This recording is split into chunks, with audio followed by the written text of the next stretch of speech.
Bismillahirrahmanirrahim. Assalamualaikum warahmatullahi wabarakatuh. Salam sehat dan salam sejahtera untuk kita semua.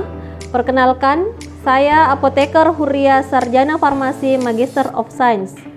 Saat ini saya merupakan salah satu dosen di Prodi Farmasi Universitas Muhammadiyah Palopo. Pada kesempatan kali ini, saya akan memaparkan salah satu mata kuliah yang saya ampu, yaitu farmakognosi. Mata kuliah farmakognosi merupakan mata kuliah wajib di program studi ilmu farmasi yang terdiri dari 3 SKS dan berada di semester ganjil. Pada mata kuliah ini, mahasiswa mampu memahami pengetahuan tentang tumbuhan obat yang mempunyai aktivitas biologi dan meliputi pendahuluan tumbuhan untuk penanganan berbagai macam penyakit, tumbuhan beracun, serta dasar-dasar evaluasi mutu obat bahan alam. Adapun capaian pembelajaran lulusan dari mata kuliah ini yaitu mahasiswa diharapkan mampu mengetahui tentang perkembangan bahan alam, penggunaan bahan alam dalam dunia farmasi, penggolongan bahan alam dan pengertiannya, mengidentifikasi asal tanaman obat, identifikasi tanaman obat, serta konsep standarisasi simplisia. Salah satu kewajiban saya sebagai dosen dalam menerapkan Tridharma perguruan tinggi, salah satunya yaitu di bidang pengajaran, di mana pada bidang ini kami mengacu pada pembelajaran DIA atau Delivery, Interaction, dan Assessment. Delivery adalah suatu proses tentang bagaimana saya menyampaikan materi pembelajaran sehingga dapat diterima dengan baik oleh mahasiswa. Materi yang saya sajikan mengacu kepada capaian pembelajaran lulusan dari mata kuliah ini. CPL menurunkan 9 CPMK, kemudian CPMK menurunkan 14 sub CPMK. Dari sub CPMK dibagi menjadi 14 pertemuan dan tidak termasuk ujian tengah semester dan ujian akhir semester. Adapun CPL Prodi yang dibebankan pada mata kuliah farmakognosi terdiri dari 4. Yang pertama, aspek sikap, keterampilan umum, keterampilan khusus, serta pengetahuan. CPL sikap nomor 9 menunjukkan sikap yang bertanggung jawab atas pekerjaan di bidang keahliannya secara mandiri. Keterampilan umum nomor 5 mampu mengambil keputusan secara tepat dalam konteks penyelesaian masalah di bidang keahliannya berdasarkan hasil analisis informasi dan data. Keterampilan khusus 2 mampu menerapkan ilmu dan teknologi kefarmasian dalam perencanaan, pembuatan, dan penjaminan mutu sediaan obat. Keterampilan khusus 6 mampu memproduksi obat dari tanaman menjadi produk berupa kosmetik, jamu, dan obat herbal terstandar. Dan aspek yang terakhir yaitu pengetahuan 1 mampu menguasai berbagai macam zat aktif, struktur kimia, indikasi, efek samping, dan interaksinya yang bersumber dari tanaman serta hewan, baik yang di darat maupun yang di laut, yang dapat berfungsi sebagai obat dan senyawa berkhasiat yang ada di dalamnya, serta efek farmakologisnya. Adapun CPMK atau capaian pembelajaran mata kuliah, yang pertama mampu menguraikan tentang perkembangan bahan alam. Yang kedua, mampu mengidentifikasi aspek penggunaan bahan alam dalam farmasi. Yang ketiga, mampu mengklasifikasikan penggolongan bahan alam dan pengertiannya. Yang keempat, mampu mengidentifikasi asal tanaman. Kelima, mampu membuat klasifikasi atau identifikasi tanaman obat. Ketujuh, mampu mengidentifikasi konsep standarisasi simplisia. Kedelapan, mampu menganalisis bahan alam, terutama tumbuhan yang digunakan untuk pengobatan atau pemeliharaan kesehatan. Dan yang terakhir, mampu menerapkan kadar terhadap bahan alam.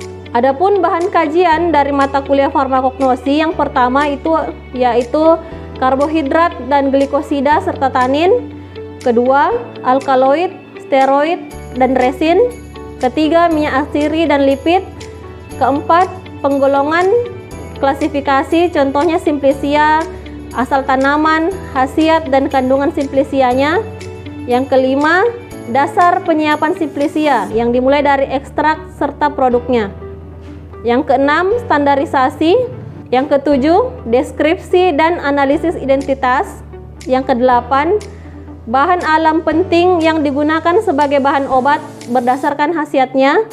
9. Parameter kemurnian. 10. Parameter kandungan, yaitu golongan atau senyawa kandungannya. Ke-11, uji kualitatif dan kuantitatif.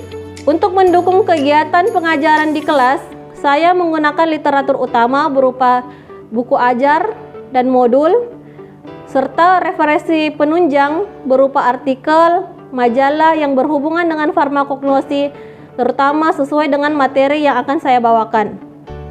Selain itu, saya menggunakan hasil penelitian sebagai integrasi hasil penelitian saya atau hasil riset ke dalam proses belajar mengajar. Itulah tadi proses delivery yang saya sampaikan sebagai proses pengajaran yang akan saya bawakan. Selanjutnya, kita masuk ke proses atau ke aspek interaction. Adapun interaction adalah proses interaksi yang terjalin antara dosen dan mahasiswa guna mencapai proses pembelajaran. Adapun sistem interaction yang saya gunakan di kelas yaitu sistem SCL atau Student Centered Learning. Sistem SCL merupakan metode pembelajaran yang menempatkan mahasiswa sebagai subjek pembelajaran, sehingga peserta didik akan belajar lebih aktif, kreatif, mandiri, dan inovatif sesuai kemampuan individu masing-masing. Sistem SCL sendiri terdiri dari 3, yaitu yang pertama pembelajaran interaktif, di mana pemaparan materi dalam kelas oleh dosen dengan menyisipkan pertanyaan kepada mahasiswa dan meminta pendapat mahasiswa.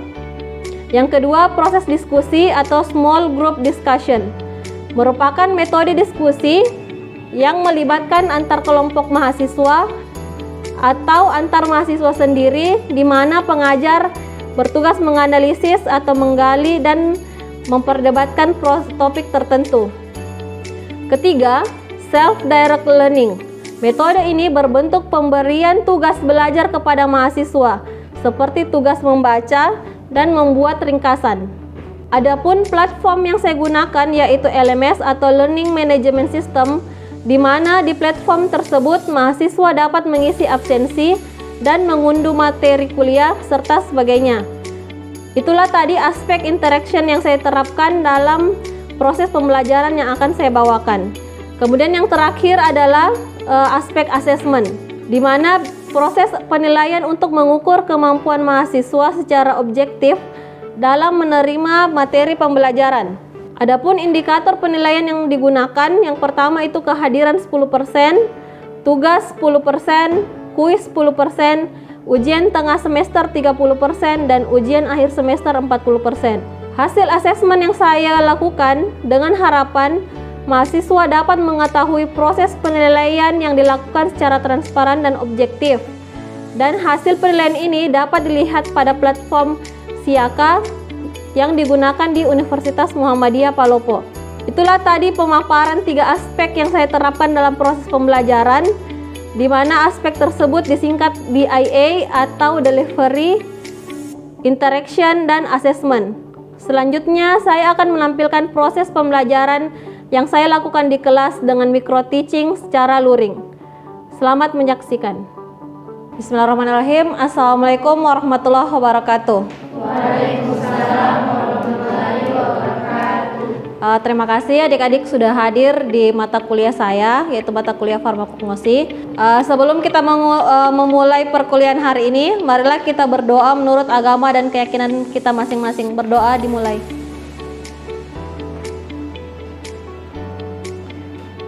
Selesai. Jadi sebelum kita masuk ke materi, jangan lupa untuk mengisi absensi di LMS pertemuan keempat, dan nanti ibu akan taruh di situ materinya. Jadi kalian bisa mendownload materi hari ini di situ ya. Hari ini kita akan menyambung materi pertemuan kemarin, pertemuan ketiga. Hari ini kita akan membahas pertemuan keempat, yaitu minyak atsiri. Tapi sebelum kita masuk ke materi pertemuan hari ini, saya ingin mengulas atau membahas pertemuan sebelumnya. Kira-kira ada yang masih ingat? Ya, silakan Ros. Assalamualaikum warahmatullahi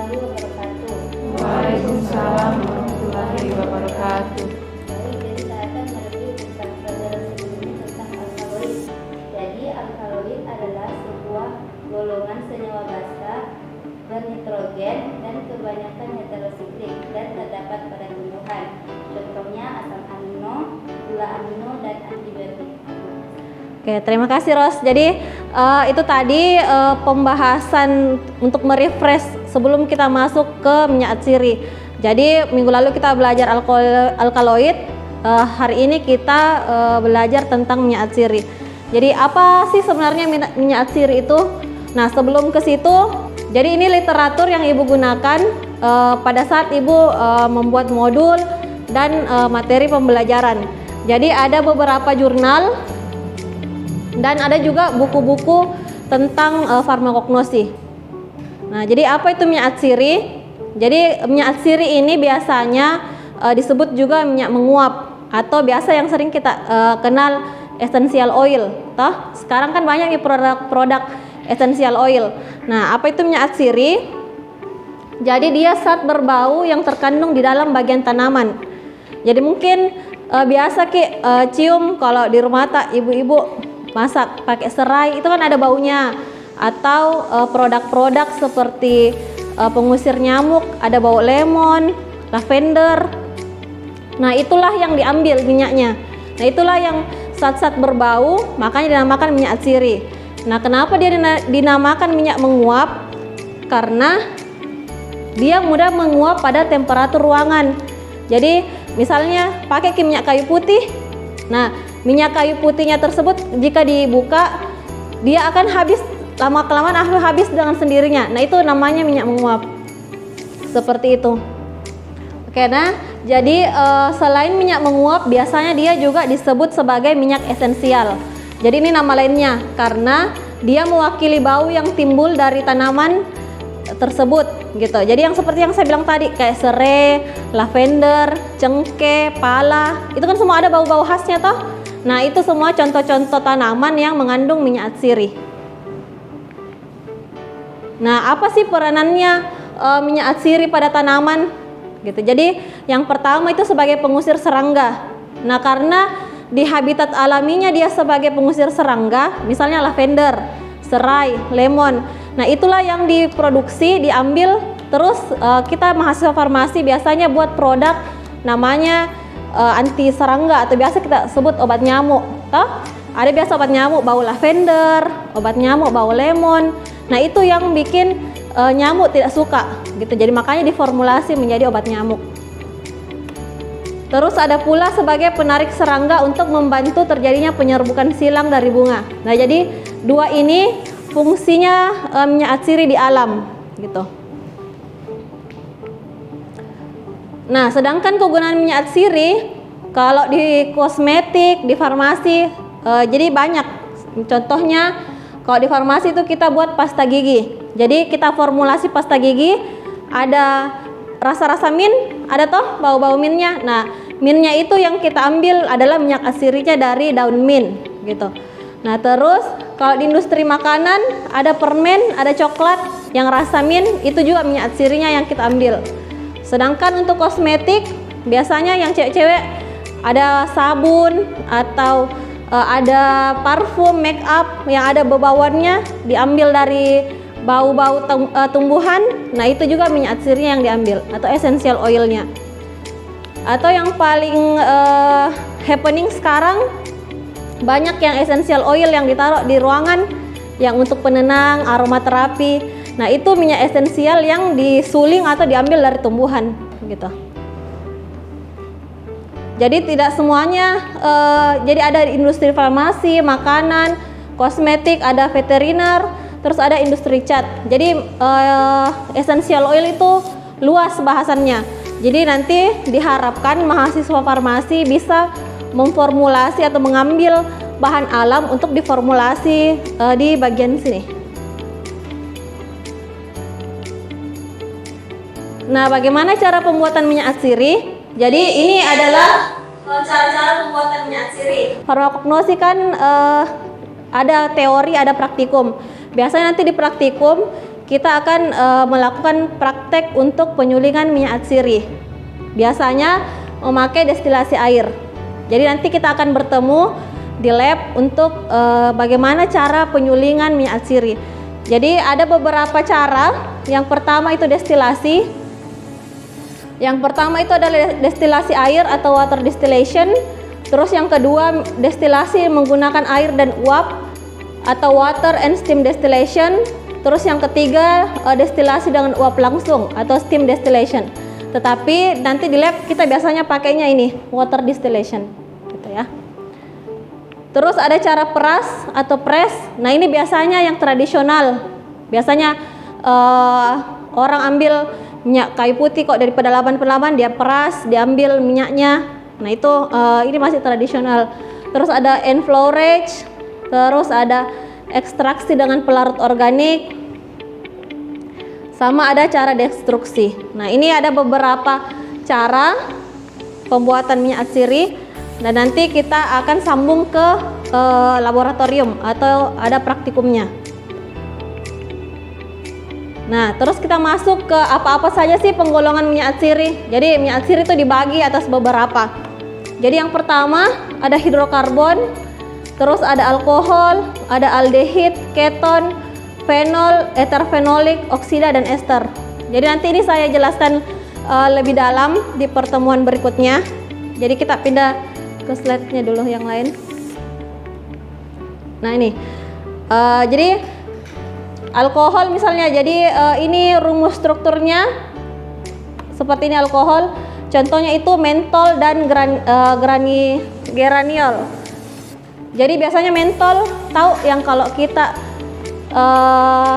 balsem, kalau lagi pegal-pegal ada biasa bau-bau harum. Nah itu namanya bau mentol. Nah itu termasuk golongan alkohol. Gunanya biasanya sebagai antimikroba, antiseptik, tonik, dan spasmodik. Jadi makanya kalau orang yang kaku-kaku ototnya, toh biasanya ada krim-krim itu, ada harum-harum. Nah itu bau mentol. Nah itu untuk meredakan otot-otot yang kram, atau biasanya kalau mungkin olahraga dipakai dulu toh krim-krimnya. Nah itu. Terus yang kedua ada aldehid, seperti ini rumusnya. Contohnya itu sitral dan citroneal. Biasanya digunakan sebagai antispasmodik, sedatif, dan antivirus. Terus yang berikutnya ada keton. Contohnya itu camphor sama tuyona. Gunanya adalah untuk mukolitik, cellular regeneration, sama neurotoksik. Jadi untuk camphor ini biasanya juga ada di balsem atau kayak sediaan-sediaan yang kalau kita pilek, batuk, sama yang kalau untuk olahraga biasanya ada bau-bau harumnya, itu bau-bau khasnya. Nah itu antara kalau bukan mentol dia camphora gitu. Nanti di lab juga akan lihat bagaimana sih bentuknya itu camphor gitu. Terus yang berikutnya ada ester. Contohnya itu adalah metil salisilat. Jadi metil salisilat ini bisa diambil, dia minyak atsiri sintetik, bisa diambil, bisa diolah di lab untuk diambil baunya. Pokoknya ini baunya khas, seperti mentol, camphor, metil salisilat yang ada sering di balsem-balsem aromaterapi. Karena kalau ada fungsi spasmodik, ini kan ada spasmodik, ada spasmodik. Nah itu biasanya dipakai kalau orang mau olahraga, yang sebelum olahraga atau setelah olahraga, yang kalau untuk mencegah kaku otot. Nah itu kan ada biasa tuh bau-baunya. Nah itu kalau bukan metil salisilat, mentol atau camphor isinya. Jadi nanti tergantung kita di farmasi mau memformulasi seperti apa. Terus ada ether, contohnya sineol sama ascaridol. Ini fungsinya untuk ekspektoran dan stimulan.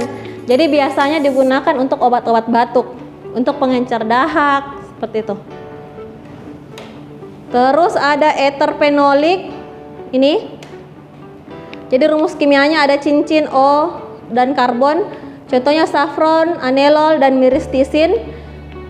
Fungsinya untuk diuretik, karminatif, ekspektoran. Jadi ini bisa juga diuretik itu untuk meluruhkan kencing. Jadi kalau misalnya orang yang susah buang air biasa dikasihkan diuretik, atau pasien-pasien hipertensi biasa ada obat-obatnya diuretik gitu. Nah, ekspektoran ini untuk obat batuk. Terus ada golongan fenol. Nah, ini golongan fenol yang paling banyak juga. Jadi minyak atsiri itu kebanyakan golongan fenol. Contohnya itu adalah timol, eugenol, dan carfacrol. Fungsinya sebagai antimikroba, iritan, dan stimulan. Jadi bisa untuk antimikroba, iritan, sama stimulan yang fenol ini. Jadi ini juga sering digunakan di sediaan farmasi untuk timol. Terus yang terakhir ada hidrokarbon. Dia hanya mempunyai atom karbon C dan H. Jadi hanya atom karbon hidrogen 1 dan karbon juga 1. Contohnya itu pinen sama limonen. Fungsinya sebagai stimulan, dekongestan, antivirus, dan antitumor. Jadi minyak atsiri ini sebenarnya tidak hanya digunakan sebagai zat penambah, tapi bisa dijadikan produk utama kalau kita di farmasi. Gitu kan, biasanya kita memformulasi, nanti kalian ada mata kuliah yang terkait dengan itu, tentang formulasi.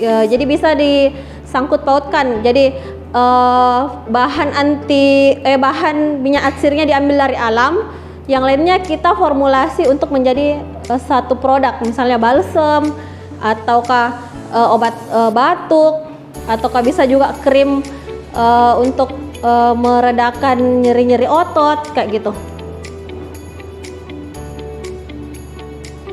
Nah, jadi ini salah satu jurnal Ibu yang terindeks Q4. Jadi kemarin Ibu meneliti tentang essential oil atau minyak atsiri di Ettlinger Acanthodes. Jadi kayak temannya sejenis-jenisnya patikala gitu. Jadi dia jahe-jahean. Nah, dari hasil penelitian ini kami mendapatkan bahwa inilah senyawa minyak atsiri yang termasuk essential oil yang terdapat di tanaman tersebut, yang terdapat di tanaman ini Ettlinger Acanthodes. Gitu. Jadi di farmasi kalian bisa mengambil, nanti misalnya ada di kampungnya tanaman yang berbau khas, nah itu bisa diambil. Terus kita teliti apa sih kandungannya, kandungan minyak atsirinya apa-apa saja. Nah, setelah kita tahu apa-apa saja, nah setelah ketahuan nanti baru bisa kita lihat, oh yang ini bisa sebagai antimikroba kah? Kalau misalnya sebagai antimikroba berarti nanti bisa dibuat antibiotik. Kalau misalnya dia sebagai antidiuretik berarti bisa dipakai untuk obat antihipertensi. Kalau misalnya dia sebagai stimulan, dia bisa digunakan sebagai krim pereda nyeri otot gitu, ataukah justru bisa diformulasi menjadi minyak atsiri yang diuapkan. Kan banyak itu yang sekarang yang kalau orang mau tidur toh biar tenang atau biar rileks. Terus yang industri-industri seperti salon itu kan biasanya kalau kita ke sana ada bau-bau khasnya, bau-bau harumnya. Nah, itu bisa diproduksi juga seperti itu gitu. Nah, terus manfaat berikutnya adalah kita jadi tahu kalau di sekitarnya kita di Sulawesi ini misalnya, seperti ini kan Acanthodes khas Sulawesi. Jadi bukan tanaman yang banyak di daerah-daerah lain. Jadi bisa ambil kekhasannya. Nah, misalnya kalau di sini juga kan terkenal itu patikala. Gitu toh. Nah, patikala juga kan ada bau-baunya. Itu artinya dia ada juga minyak atsirinya. Gitu, nanti bisa dicari, apa sih minyak atsiri jenis apa dia gitu. Jadi nanti bisa setelah ditahu bisa dilanjutkan dengan kita memformulasi dia menjadi produk yang bisa digunakan untuk masyarakat gitu. Sebelum Ibu tutup, ada yang mau ditanyakan terkait materi hari ini? Ya, silakan Alda. Ya, terima kasih atas kesempatannya. Langsung saja, di sini saya akan bertanya tentang bagaimana kegunaan minyak atsiri di dunia farmasi. Terima kasih. Oke, terima kasih Alda atas pertanyaannya. Jadi tadi temannya bertanya kalau minyak atsiri ini di dalam dunia farmasi digunakan sebagai apa? Ya kan tadi Ibu sudah jelaskan tuh beberapa dunia farmasi itu kita bisa gunakan dia sebagai kosmetik, dibuat sabun, ataukah bisa juga dibuat pasta gigi. Nanti pasta giginya ada dikasihkan rasa mint atau rasa bau lemon gitu. Kan ada kan biasa pasta gigi tidak rasa pasta gigi, jadi ditambahkan pengaroma. Nah itu bisa seperti itu. Bagaimana Alda? Oke. Sebelum saya tutup, saya mau tanya satu orang, ada yang bisa biasanya tekan tadi temannya bertanya kalau di farmasi seperti apa. Nah kalau di kosmetik ada yang bisa contoh lain yang selain ibu sebutkan? Ya, Fani silakan. Baiklah, saya sangat menjawab pertanyaan dari Ibu. Minyak aksiri dapat digunakan kalau di kosmetik itu sebagai parfum, alat makeup, dan sabun. Terima kasih. Oke, terima kasih Fani.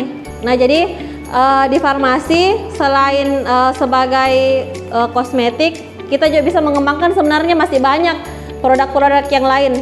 Jadi nanti kalian sebelum ibu tutup materi hari ini, jadi kalian nanti buat kelompok-kelompok kecil terdiri dari 3 sampai 4 orang, terus mencari jurnal lain. Jadi selain jurnal yang ibu tampilkan, kan sudah banyak penelitian tentang essential oil. Jadi kalian cari, terus kalian bahas tugas tersebut di dalam kelompok, dan nantinya minggu depan kita akan bertemu kembali untuk melaporkan apa-apa saja hasil temuannya kalian.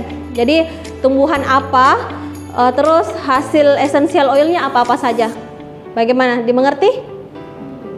Oke, masih ada yang mau ditanyakan?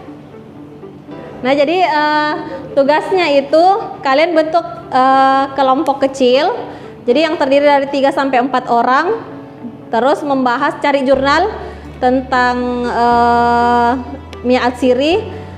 Utamakan minyak atsirinya tanaman-tanaman yang khas Sulawesi gitu. Jadi misalnya tanaman A, terus apa-apa saja minyak atsiri yang terkandung di situ kalian catat, kalian rangkum, terus minggu depan nanti dipresentasikan ya. Oke, sekian. Jadi terima kasih telah hadir di kuliah ibu hari ini. Jadi hari ini kita pertemuan keempat. Jadi insya Allah kita akan ketemu lagi pekan depan untuk pertemuan berikutnya. Tapi sebelum itu kita akan membahas tugas yang diberikan hari ini. Jadi disiapkan materinya dan presentasinya. Oke, terima kasih sudah hadir. Assalamualaikum warahmatullahi wabarakatuh. Waalaikumsalam warahmatullahi wabarakatuh. Itulah tadi materi yang saya sampaikan secara luring dengan metode micro teaching. Semoga bermanfaat. Wassalamualaikum warahmatullahi wabarakatuh.